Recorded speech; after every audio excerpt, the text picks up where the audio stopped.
Legal Maxing with Liz. Hi, and welcome to Legal Maxing. I'm Liz Lagones, and I am super beyond thrilled to be here with Stephanie Corey. She and I both have our own origin story, if you will, about how we met, but we'll leave that for another podcast. Stephanie, thank you so much for joining. I am thrilled to be here, Liz. Thank you for having me. Of course. I mean, I couldn't do this without you. All right, Steph, tell me, how did you get here? What's your origin story? Who or what influenced your leadership? Yeah, it's funny when you asked me to think about that. I can't remember. I don't think I've ever answered this question before, and so I really had to think about how I kind of became the person I am today in terms of leading an organization.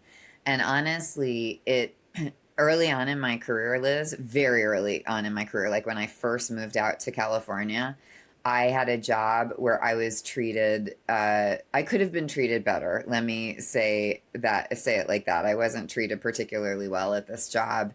And I thought to myself, if I had a chance to lead people, this is not how I would run an organization. I wouldn't behave this way. I'm going to do it differently. And then years later, I ended up at HP. And HP's whole culture was really around the HP way. Bill and Dave were still very much alive and still active in the organization, and they treated people really well. Their whole philosophy was around employee development, building the employee, trusting the employee. And so, as you know, because you were on my team, that's how I run my organization. That's how I ran my organizations when I was in-house as well. And I think I really saw what bad leadership looked like. I saw what great leadership looked like. And, I strove for the latter. Yeah. And I can attest to that. Working with you was incredible. You really did lean into all of us being authentic and being our authentic selves. And you did that by being authentic yourself, right? And every day and every interaction. And you gave a lot of trust and autonomy to everybody on the team. It was super collaborative. So I think mission accomplished, Steph, right? Whatever that experience was, you decided not to replicate it. A lot of people do tend to do that, right? Because they don't, they kind of feel like that's the way it's supposed to be done, and you didn't, right? You let each individual fly as far as they want to fly. So I'd say bravo. Thank you for that. I really appreciate it. Yeah, I never understood, why would you see this great talent in people and you hire somebody because of this great talent, charisma, whatever, and then you kind of try to stifle it. Like, what's the point? You know what I mean? No, what's the point? And it doesn't, I don't know if you've seen this, but sometimes I feel like leaders who, I'm not going to use the word managers, right? In this case, you're a manager. They do that because they feel like it's going to like shadow them or overshadow or overpower them. And it's not like that, right? If you allow everybody to shine, which is what you've done and continue to do, everybody wins, right? Like, because you're right. So it's a beautiful thing. All right, Steph, you've kind of been around for a while, right? That's true. Yeah. I'm saying that because I am around just as long as you are. What you've seen the evolution of legal, right? What is legal getting wrong today? What's a maxing moment? Yeah. It's funny. I had two thoughts on this, right? Like, and then I realized they're kind of connected. So I'm curious what you think about this. First, what they really get wrong still, I think, is that lawyers tend to conflate, and because of that, by nature of the fact that we all work so closely with lawyers, all of us tend to conflate activity and control with value, right? So the more you redline a document, the more value you're adding. You have to comment on every single email. Something comes to you, you have to have a comment on it. Even if you look at it and you're like, this is fine. No, I have to find something, right? So that's that law firm mentality of there has to be activity or control around things. Meaning legal has to look at every single thing, right? So whether it's redlining on a document or you have to send it to me before it goes out, and they confuse that with value. And then the other thing I was thinking about is I'm still seeing massive, I know you are too, in the work that you do, outside counsel spend, and it's only going up and up and up. And we thought, oh, maybe with AI bills will come down, and of course that hasn't happened. It's gone completely in the opposite direction. And I think the reason for that is, let me say, the mistake around that is that in-house teams treat law firm spend as inevitable, right? Like, oh, it's just it is what it is. We just have to pay the bills. And they hate it and they complain about it. Like GCs complain about it to me all the time, and they hate it, but they're writing those checks, right? Like they pay it. And then I was thinking, well, how are those two things kind of connected? And what I think is that still legal teams, law department leaders still don't truly see themselves as business leaders. And so because of that, they're still very much thinking of themselves as like that cost center mentality of, okay, I have to control all, risk, and there will be no risk whatsoever. And so I'm going to spend whatever it is I spend. I have to see everything, and I'm going to spend whatever it is I spend. Right. But the reality is you're running a P&L, and business leaders take on risk. They take on, right? Business is inherently risky. And so when you're out there like producing whatever it is you're producing, services, goods, whatever, there's risk involved in that, lots of risk. And so you do the best you can, you try to behave as ethically as possible and all the things and follow all the rules and laws, but there is still risk in the work that you're doing, and you try to mitigate that risk. And I think legal leaders kind of have to move in that direction of like, we are operating a P&L here basically, and we have to behave as such, and therefore stop looking at every single thing, put guardrails in place, enable clients, do the right things around that. You don't need to be looking at every single thing that's coming into the company, the organization. And also, there are ways to control outside counsel spend, and that, that's like the work we do around value-based pricing and getting off of the ever increasing hourly rates and pushing on law firms. If every general counsel got together and told the law firms we're not doing this, they would change, but nobody does it. They just quietly pay the checks and complain, right? Yeah. And complain loudly, but to themselves, but not to the law firms. Yeah. You said something earlier when you started answering this question, and I don't know if it's intentional or not. So let's unpack it for 1 second. Okay. It's that in-house teams, right? Like it's like from the law firm, right? They show, the way that they show to them, they show value is by the amount of time and work and effort that they put into it, right? So often, and that comes from their experience being in a law firm, because it's all about how much time you put out, right? The volume of output, whether it's time, documentation, meetings, or what have you, that kind of demonstrates I'm going to put value in air quotes. Yeah. And so when they come in-house, that behavior is already established in a way. But then the way that this plays out, and it gets very frustrating, right? The GC has to sit with his or her counterparts in the C-suite, and nobody cares that you reviewed 54 contracts. Right. They want to know, out of those 54 contracts, what revenue did you speed up? Right? What were the bottlenecks that are like prevented you to get to that 56th contract? And they eliminate those blockers. What risk did you mitigate? Right? Yeah. What did you uncover in the process that could speed up, right? Either the development of a product or a service or the revenue. And so that's the value. Yep. Then when you line that up with a law firm, what's that tension, right? Like in a law firm, I feel like, I don't know, when you're in-house, I really don't care how many hours you spend in a meeting redlining. Like what information are you giving me? What's that output that you're giving your client, right? Your in-house legal department, to be able to have that C-suite conversation. Yeah. Does that resonate? Like it's that whole. Yeah, absolutely. I mean, we've both sat in those meetings, right? Those C-suite meetings with the extended staff, and the conversations are literally never around how many red lines are you doing? How did that document come back looking like it's bleeding? Great. Then that must mean you had a great lawyer working on it.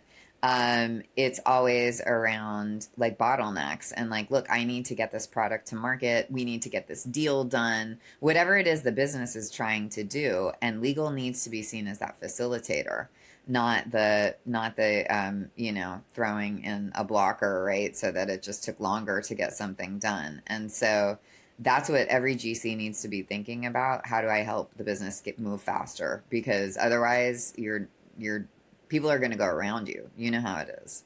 Absolutely. And then they'll blame everything, but Yeah, and then you have a mess to clean up after the fact, right? absolutely.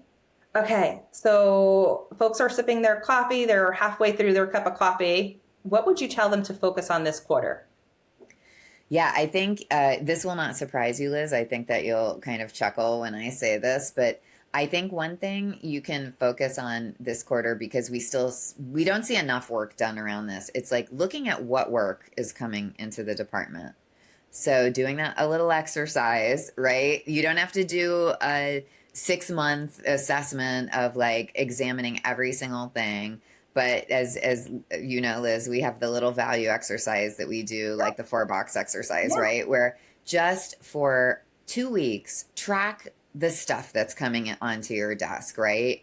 Like what is it people are asking me to do? I'm answering this question over and over again. I'm searching through my emails, trying to recreate the status update of this. I'm looking for documents that I can't find, or I'm getting this question from procurement again. I'm being asked to review this, hotel agreement or whatever, right? What are the things that you're doing? And just keep a list. You can categorize it into, 4 boxes if you like to do that. Like, I love the Eisenhower matrix, so we use that a lot. But you can also just keep a running list and it should not take much time at all. And over the course of 2 weeks, you'll see, there's probably a lot on that list that will become very evident very quickly. I shouldn't be the one doing this. First of all, a human shouldn't even be doing this. Can we create a bot to answer this question? I don't need to be answering these same questions over and over again. But it also kind of surfaces up, you know what, maybe this is work that we can bring in a lower cost partner to do. We're being asked to review all these vendor agreements. It's not strategic. It has to get done. But through a combination of technology and a lower cost partner, which, these ALSPs now are, of course, they're all using AI and all of that. Maybe we can have a partner do it on the low end. That will free up a lot of my time so that I could focus on the more strategic work. As you know, Liz, we did a lot of work around burnout, remember? Yeah. And Those are amazing. Those that's right. And what I've come to realize is lawyers don't burn out because they work hard. Nope. Lawyers know they go into law, they're going to work more than 40 hours a week. And I've seen lawyers come off of, they've been 24 hours negotiating a deal and they're super energized, right? Like they love that stuff. That's not what burns people out. For it, right? They fiend for like that. Yes. Yes. Yep. Agreed. That's not what burns people out. It's the grind work, the grunt work, right? So like doing expense reports, chasing down signatures, chasing down stamps if you're, in another country, like whatever it is, it's this work that they're taking information from a form and putting it into another form. That's the work that grinds people down. And there are solutions for that. So I think like just doing kind of a workload analysis of, does it make sense for this to even be coming to legal in the first place? If it should be coming to legal, who's the right resource to work on it? There are better ways to do things. And that's really the best way to figure out how to do that. Yeah.